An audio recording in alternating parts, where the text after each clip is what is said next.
ভারত মহাদেশ আজ থেকে 200 বছর আগের ইতিহাস আপনারা জানেন। আমি শুধু ক্ষুদ্র একটু আপনাদের সামনে বলতে চাই, পৃথিবীর মধ্যে স্বর্ণ কোন জাতি যদি ভিক্ষা দিয়ে থাকে, আমরাই একমাত্র জাতি ছিলাম যে আমরা স্বর্ণ মানুষকে ভিক্ষা দিতাম। তো এটা যখন ব্রিটিশরা দেখলো, এর সংক্ষিপ্ত কথা যে এই জাতি এত উন্নত কিভাবে, এত গর্জিয়াস জীবনযাপন কিভাবে করে, এদের আয়ের উৎসটা কোথায়, এদের অর্থনৈতিক চালিকা শক্তিটা কি। তো ওরা দেখলো যে এই ভারত মহাদেশের অর্থনৈতিক চালিকা শক্তির একমাত্র মাধ্যম হচ্ছে কৃষক। আর পৃথিবীর আদি এবং অনন্তের পেশাই হচ্ছে কৃষি। তো এই কৃষিকে যদি ধ্বংস করা যায়, তাহলে এই ভারত মহাদেশকে আমরা শাসন করতে পারবো, শোষণ করতে পারবো। তো এই জন্য তারা আমাদেরকে এই ভারত মহাদেশে এসে কৃষিকে এমন ভাবে ধ্বংস করেছে, আর আমাদের মাথার ভিতরে দাস প্রথা অর্থাৎ চাকুরিকে ঢোকাই দিয়েছে। আজকে বাংলাদেশের সহ ভারত এই মহাদেশকে তারা বিভিন্ন টুকরা টুকরা করে রাজ্যে, বিশেষ করে রাজপ্রথা চালু করে দেয়। এই রাজপ্রথার পরেই আসে জমিদারি প্রথা। অনেক সংগ্রাম হয়েছে, অনেক বিপ্লব হয়েছে। এই রাজপ্রথা এবং জমিদারি প্রথা ভেঙে দেওয়ার পরে আমি আজকের এই অনুষ্ঠানে গভীর শ্রদ্ধার সাথে স্মরণ করছি বাংলার হাজার কোটি বছরের গর্বিত সন্তান একে ফজলুল হক, শেরে বাংলা একে ফজলুল হক সাহেব। 1949 সালে উনি যখন বুঝতে পারলো যে না, আমার দেশের মানুষ, এদেশের মানুষকে মুক্তি দিতে হবে, এদেশের মানুষকে মুক্তি দিতে হলে একমাত্র কৃষকরাই পারবে। তো তখন উনি যেই একটা উদ্যোগ নেন, সেই উদ্যোগের ফলেই কিন্তু আমরা এই জমি জমাগুলো আবার এই রাজপ্রথা থেকে বিলুপ্ত করে উনি আমাদের নামে রেকর্ড করে, আপনারা জানেন। এরপরে আমরা এই রাজপ্রথা থেকে বের হয়ে আসতে পারলেও আমাদের কিন্তু ওই ব্রিটিশরা এমন ভাবে কারিকলম করে দিয়েছে, আমরা কিন্তু জমিদারি প্রথা বিলুপ্ত করলেও আমরা কিন্তু মহাজনী প্রথার মধ্যে পড়ে গিয়েছি। আজকে আমি গভীর দুঃখের সাথে আপনাদের সামনে আমি আপনাদের সন্তান হিসেবে উপস্থাপন করতে চাই, আজকে আমার নামের আগে কেন মজলুম লেখা হলো। কেন আমি মজলুম? আপনারা কি প্রত্যেকেই মজলুম, না শুধু আমি একজন কৃষক মজলুম? আপনারা একটু বলেন তো। আমরা সবাই মজলুম, না আমি একা মজলুম? সবাই মজলুম, স্বীকার করেন, বিশ্বাস করেন। বাংলাদেশের সর্বপ্রথম পেশা 80% মানুষের পেশা, এই পেশাটা প্রধান পেশা হওয়া উচিত ছিল না? আপনাদের মনে হয়? আপনাদের কি মনে হয় না যে এই পেশাটা প্রধান পেশা হওয়া উচিত? বাংলাদেশের 80% মানুষের বরাদ্দ 1 নম্বর বরাদ্দ হওয়ার কথা ছিল, এটা আপনাদের মনে হয় না? আপনাদের বিবেকে কি বলে বলেন তো? আমাদের কেন নবম দশম? আমি 2019 সালের পরে থেকে যতগুলো বাজেট আমি বিশ্লেষণ করেছি, আমাদের অষ্টম, নবম, দশম গ্রেডে আমাদের বাজেট আসে। কেন? এই দেশে সুইপারের, আমি সম্মানের সাথে বলতে চাই, আমার সুইপার ভাইদের সংগঠন আছে, ডিসি সাহেব পর্যন্ত ভয় করে। তার কার্যালয়ের বিভিন্ন কার্যক্রমে গিয়ে দেখি যে না, সুইপারদের পর্যন্ত ভয় করে। কেন করেন আপনারা ভয়? বলে ওদের সংগঠন আছে।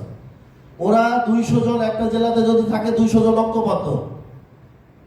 আমার সম্মানিত অভিভাবক বিন্দু, আপনারা আমার মায়েরা এবং আমার শ্রদ্ধেয় অভিভাবক বিন্দু, আমরা কি ঐক্যবদ্ধ কৃষকরা? আমাদের কি ঐক্যবদ্ধ হওয়া দরকার? আমরা কিন্তু বিভিন্ন জেলা থেকে এসেছি। আপনারা জানেন, আমরা কিছুদিন আগেও দেখেছি, আমরা কোনো সরকারের সমালোচনা করছি না, আমরা প্রত্যেক সরকারকে সহযোগিতা করতে চাই। আমরা কৃষকরা যারা পিওর কৃষক, তারা আমরা রাজনীতি বুঝি না, রাজনীতি করি না, রাজনৈতিক ব্যক্তি না। আমরা এদেশের মানুষের খাদ্য নিরাপত্তা নিশ্চিত করছি, আমরা এদেশের জিডিপিকে শক্তিশালী করছি। আমরা হাড় ভাঙা 8 ঘন্টা 14 ঘন্টা ফজরের সেই কাক ভরে, আমরা আমাদের আঞ্চলিক ভাষায় যদি বলি, কাক ভরে আমরা ঘুম থেকে উঠে পরিশ্রম করি একটাই কারণে, আমার দেশের মানুষের পাশাপাশি বিশ্ব অর্থনীতিতে যারা আমরা কৃষকরা অবদান রাখতে পারি, এজন্যই আমরা কিন্তু হাড় ভাঙা পরিশ্রম করি। আজকে এখানেই একটা, আমার এই সম্মেলন কক্ষে আমাদের সম্ভবত ভাইয়ের বাড়ি হচ্ছে চাঁপাইনবাবগঞ্জ, আপনি আছেন? উনি বললেন যে ভাই আমি 260 বস্তা আলু উৎপাদন করে স্টোর করেছি। ওনার কত বস্তা লাগে আলু? সর্বোচ্চ 5 বস্তা সারা বছরে। বাকি যে 255 বস্তা আলু, এটা তো এই রাষ্ট্রের জন্য উৎপাদন করেছে আমার কৃষক। তো আমার কৃষকের মূল্যটা কোথায়? আমি এই দেশকে সম্মান করি। আমি সম্মানের সাথে বলতে চাই, বাংলাদেশে যারা মুক্তিযোদ্ধা করেছিলেন তারা বাংলার গর্বিত সন্তান।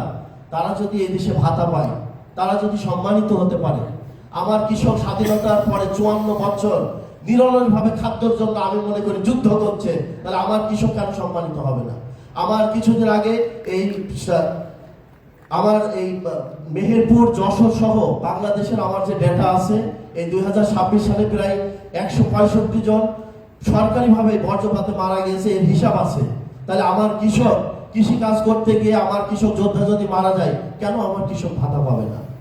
আমার প্রশ্ন একটাই, কৃষক উৎপাদন করতে গিয়ে যদি মারা যায়, আমি আজকে আমার পেশাটা কেন নিরাপদ পেশা হবে না? এটা আপনাদের কাছে আমার জিজ্ঞাসা। আপনার চিন্তা চেতনা নিয়ে বাংলাদেশের কৃষকের অধিকার প্রতিষ্ঠা এবং বাস্তবায়ন করার লক্ষ্যে ঐক্যবদ্ধ হবেন এই প্রত্যাশা করি। আর আমি আপনাদের কাছে সন্তান হিসাবে পায়ে হাত রেখে অনুরোধ করছি, ঐক্যবদ্ধ হওয়ার বিকল্প নাই। আজকে দেশের কৃষি একেবারে ধ্বংসের দ্বার প্রান্তে চলে গেছে।